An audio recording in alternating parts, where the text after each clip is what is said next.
You wake up on a Sunday morning. The basket left your loft yesterday with 12 birds.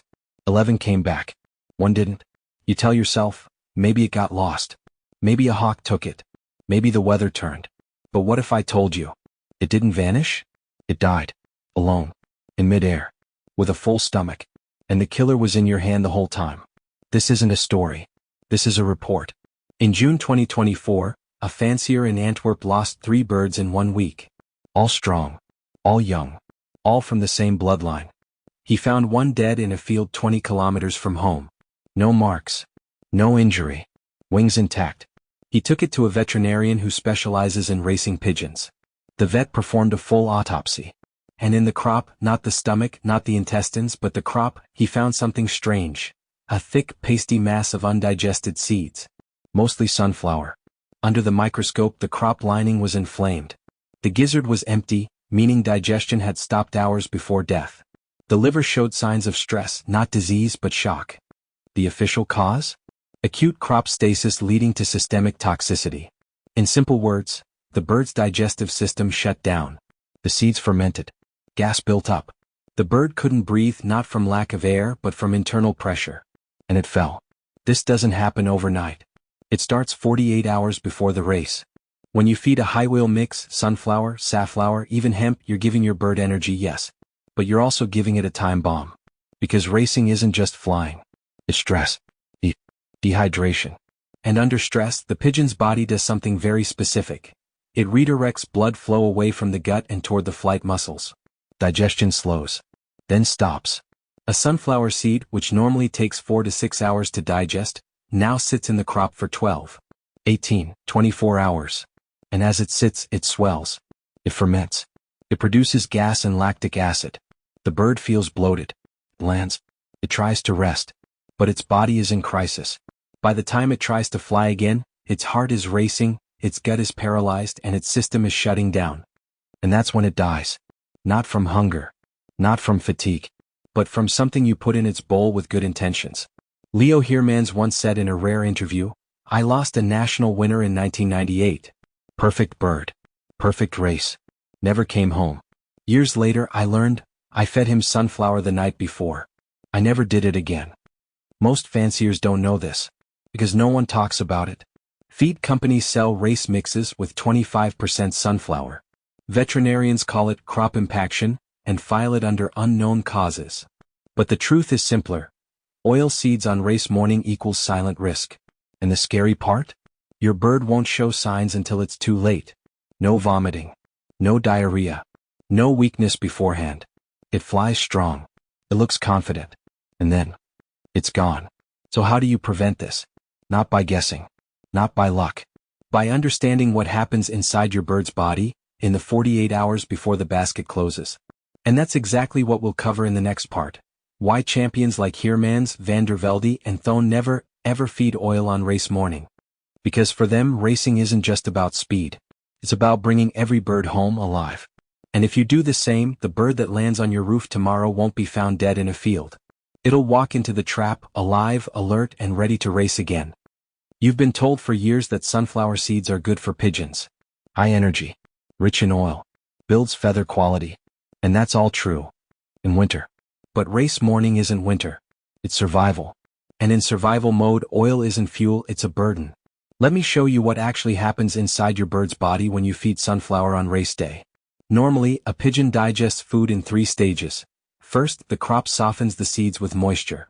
Then, the proventriculus adds acid and enzymes. Finally, the gizzard grinds everything into absorbable nutrients. This whole process takes 6 to 8 hours under calm conditions. But on race day, everything changes. The moment your bird leaves the basket, its body enters emergency mode. Adrenaline surges. Heart rate doubles. Blood is pulled from the gut and sent to the wings, heart, and brain. Digestion slows to a crawl. The crop stops moving. Enzyme production drops by 70%. Now, imagine a sunflower seed in that environment. It's 45% oil, dense, slow to break down, heavy. Under normal conditions, the bird's system handles it. But under race stress, the seed just sits there, trapped, unmoving. Within 4 hours, it begins to swell as it absorbs moisture. By hour 6, it's twice its size. By hour 10 it's fermenting, producing gas, heat, and acid. This isn't just uncomfortable. It's dangerous. The gas builds pressure in the crop. That pressure pushes against the air sacs, the very system your bird uses to breathe while flying. So even though the sky is clear and the wings are strong, your bird can't get enough oxygen. It lands. It tries to rest. But every breath is labored. And if it tries to fly again, the stress spikes and the system collapses. This is why birds with full crops are found dead under trees, not with broken wings, but with peaceful faces as if they simply gave up. Now here's what champions do differently. Leo Heremans doesn't just avoid sunflower on race morning. He removes all oil seeds 48 hours before basketing. His race mix? 70% wheat, 25% peas, 5% millet.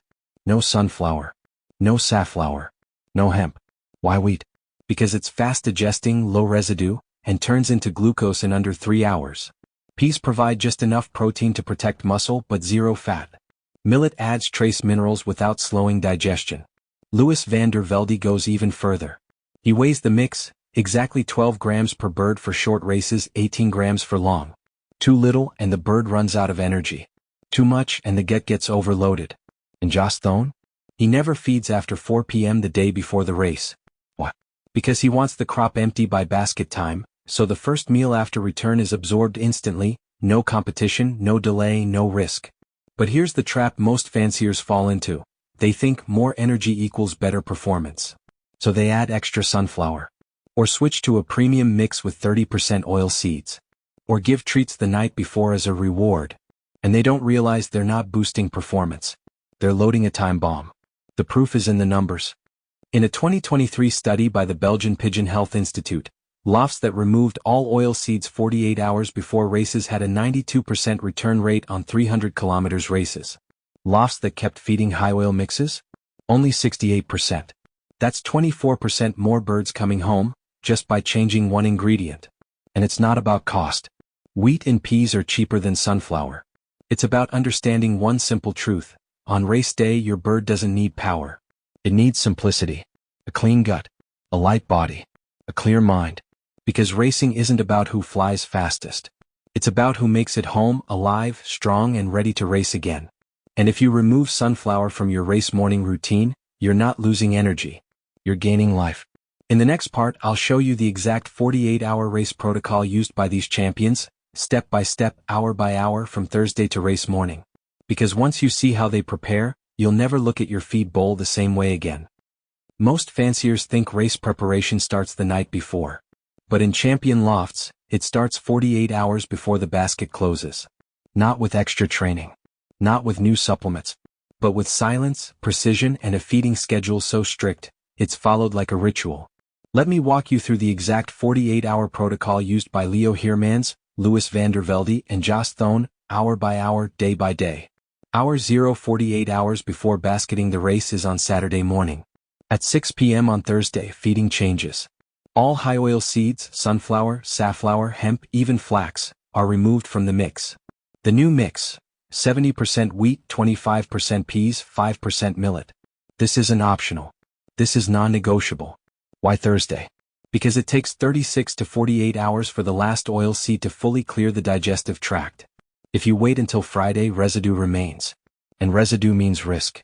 The birds are fed this clean mix twice a day, morning and evening, but only enough to eat in 10 minutes. Leftover feed is removed. Why?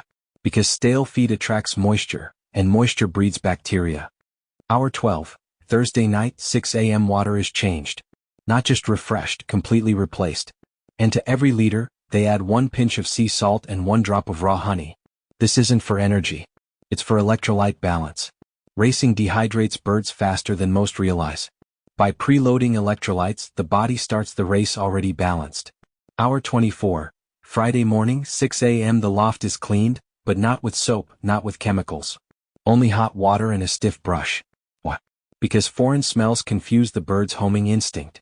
Your loft must smell like home, not like a hospital.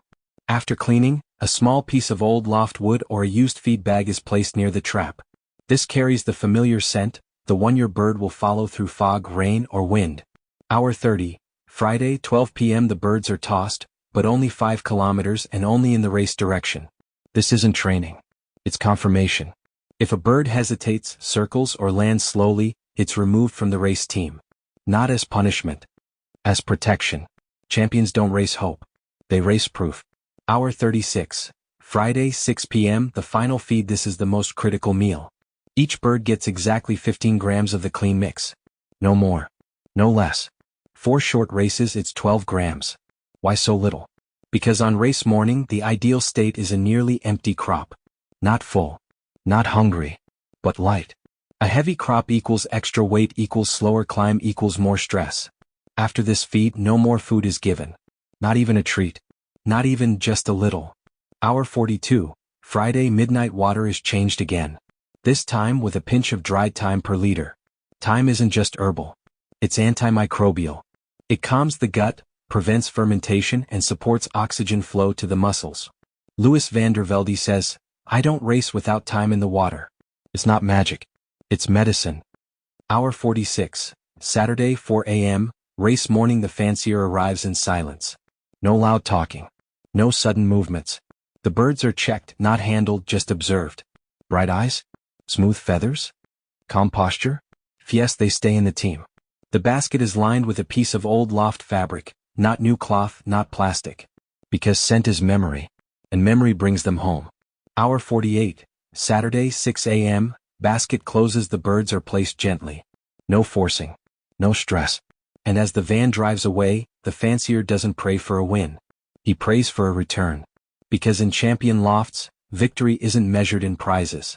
It's measured in birds that walk back through the trap, alive, alert, and ready to fly again. Now you might think this is too precise. Too strict. Too much work. But ask yourself, how many birds have you lost that just didn't come back? Was it really bad weather? Or was it a full crop of sunflower seeds? The 48-hour protocol isn't about control. It's about respect. Respect for the bird's body. Respect for the race. Respect for life. And if you follow it just once, you'll see the difference not in speed but in survival. In the final part, I'll show you what to do the moment your bird returns, the PigeonHealty Recovery System that brings exhausted birds back to full strength in 24 hours. Because getting them home is only half the job. Bringing them back to life, that's the real victory.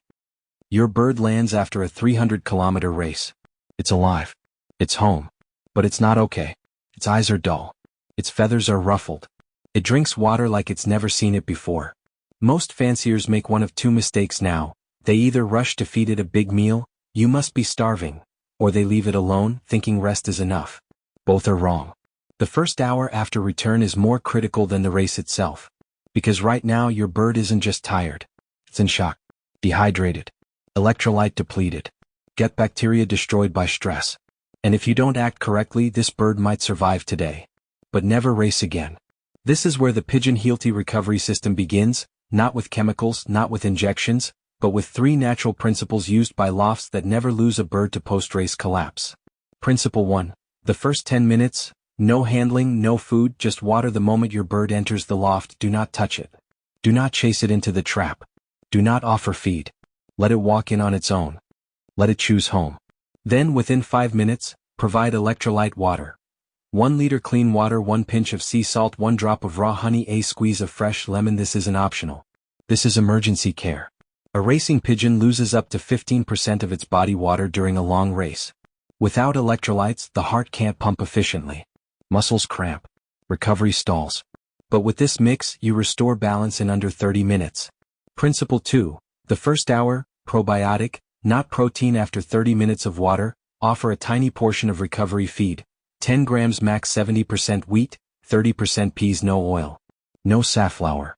No treats. But more importantly, add probiotic support. At PigeonHealty, we don't use lab-made powders. We use plain, unsweetened yogurt, 1 teaspoon per bird. Mixed into the water or offered separately. Why? Because race stress kills the good bacteria in the gut. Without them, even clean feed turns toxic. Yogurt repopulates the gut in hours, not days. Louis van der Velde has used this for 20 years. He says, a bird that eats yogurt after a race returns faster next time. Not because it's stronger, because its gut remembers. Principle 3. The first 24 hours, total loft silence. This is where most fanciers fail. They want to check the bird. Show it to friends. Clean the loft. Take photos. But stress doesn't end when the race does. It peaks in the first 12 hours after return. So for 24 hours, no visitors, no handling, no loft cleaning, no loud noises, even feeding is minimized to one small meal in the evening. The loft must be a sanctuary, not a showroom. Joss Stone takes this further. He covers the loft windows with light cloth for 12 hours. Why? Because darkness signals safety to the nervous system. And safety equals faster healing.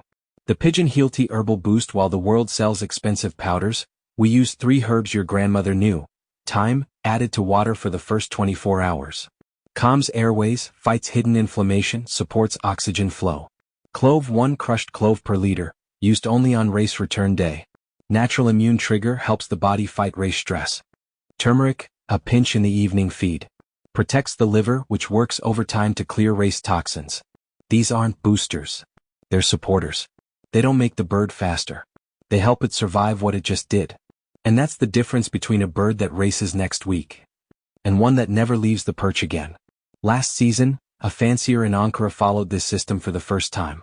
He had lost 4 birds in spring races, all returned tired, then died within 48 hours. In summer, he used the PigeonHealty Recovery System. All 6 birds returned. All raced again. All came home. He wrote to us, "I thought I was feeding them well, but I was feeding them wrong." That's the truth no one tells you. Coming home isn't the end. It's the beginning of recovery. And if you get recovery right, your loft won't just win races. It will save lives. So the next time your bird lands, don't celebrate too soon. Don't feed too much. Don't touch too fast. Give it water with salt and lemon. Give it yogurt, not sunflower. Give it silence, not noise. And trust that nature, not chemicals, holds the real power to heal. Because your bird didn't just fly 300 kilometers. It trusted you to bring it home. And to keep it alive when it got there. Honor that trust. With knowledge. With care. With PigeonHealty.